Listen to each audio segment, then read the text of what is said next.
Under the sweat-stained and worn hat is a future top business mind. This black boy is a shoe shiner. He deliberately chose to set up a stall in front of a bank so that his customers would be rich white people. He didn't care about the tips for shoe shiners. He deliberately polished his shoes carefully and slowly so that he could hear the financial secrets discussed by the rich white people while waiting. After they left, the boy would write them down in a notebook. What he really wanted was the financial knowledge that money couldn't buy. Before he reached adulthood, he was determined that his lifelong ideal was to become a banker. This was Texas, USA in 1939. A place where black people were severely discriminated against and exploited. The father sadly told his son that his ideal was impossible to achieve, but he had made up his mind to overcome any difficulties. 15 years later, the grown-up boy moved to Los Angeles with his wife and son. Racial discrimination here was relatively mild, so he chose to start a business here. At first, the family had to live in a small utility room of a relative's house, but the man promised that they would move out soon. He chose to start his business in the real estate economy. He kept looking for unsold houses in the city. Through his keen observation,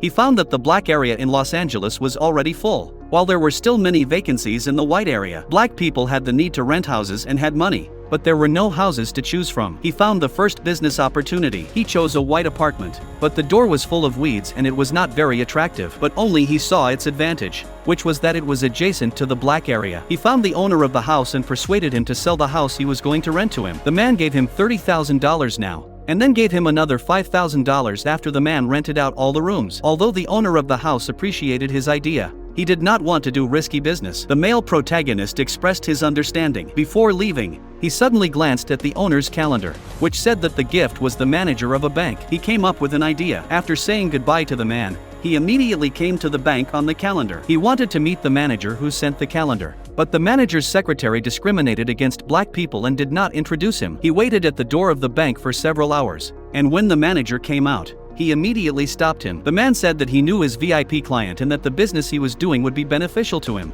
and hoped that the bank manager would grant him a loan.